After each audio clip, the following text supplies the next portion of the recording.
समृद्धी औद्योगिक प्रशिक्षण संस्था जामरूड रोड तालुका जिल्हा बुलढाणा। आता 12वीची गरज नाही।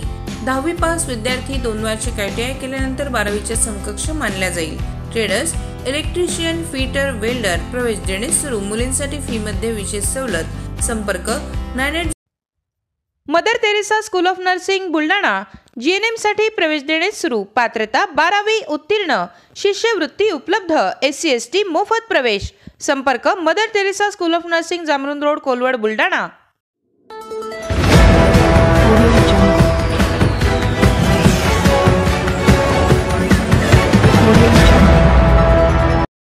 मच्छी लेआउट आणि जळसवाल लेआउट मधील रोडवरील अतिक्रमण हटवण्याची मागणी।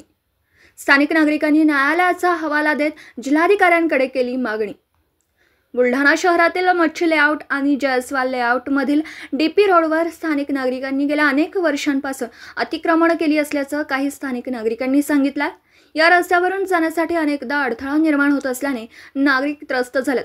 हे अतिक्रमण काढण्यासंदर्भात उच्च न्यायालयाने आदेशित केला, मात्र स्थानिक नगरपालिका प्रशासनाकडून अजूनही हे अतिक्रमण हटवण्याची कारवाई करण्यात येत नसल्याने न्यायालयाचा अवमान केला जात असल्याने न्यायालयाच्या आदेशाचा अहवाल देत काही स्थानिक रहिवाशांनी आज जिल्हाधिकाऱ्यांची भेट घेऊन हे अतिक्रमण तात्काळ हटवण्यात यावं अशी मागणी निवेदनाद्वारे केली।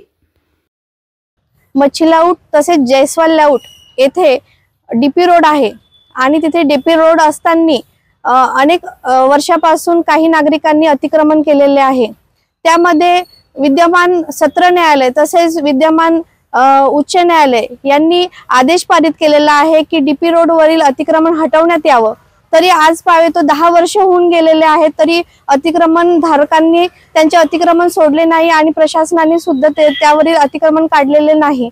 त्यामुळे आम्ही विद्यमान माननीय जिल्हाधिकारी कार्यालयामध्ये आमचे निवेदन सादर करण्यात आलेलो आहोत की जे नागरिक आहेत अतिक्रमण धारक त्यांचे अतिक्रमण हटवण्यात यावं व त्यांना पर्यायी काहीतरी व्यवस्था त्यांच्या घराबाबतची करण्यात यावी, यासाठी आम्ही निवेदन घेऊन आलेलो आहोत आणि DP रोड वरील अतिक्रमण काढण्यासाठी आम्ही आलेलो आहोत। आम्ही जवळजवळ 30 वर्षापासून या मागणीसाठी प्रयत्न केलेले आहेत, परंतु आतापर्यंत कोणीही जबाबदार अधिकाऱ्यांनी याबद्दल दखल न घेता त्यामुळे आम्हाला आज पुन्हा कलेक्टर साहेबांजवळ निवेदन घेऊन यावं लागत आहे।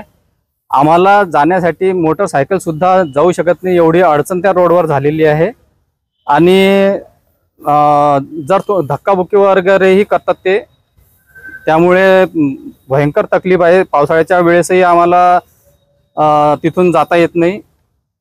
एवढे सांडपाणी घाणपाणी सर्व ते रोडवर फेकतात किंवा आमच्या बाजूनी सर्व फेकतात। मला इथं टाकून दिली जाणू सगळं खरकट पाणी आमच्या दारासमोर तर लय लगे टाकील ते ना पुढच्या लोकांना रोडवर सगळं धुणं तिकडं धुणं काठी कचरा बकऱ्याचं आणून टाकणं त्याच्यातच सगळं घाण करून ठेवली त्या लोकांना।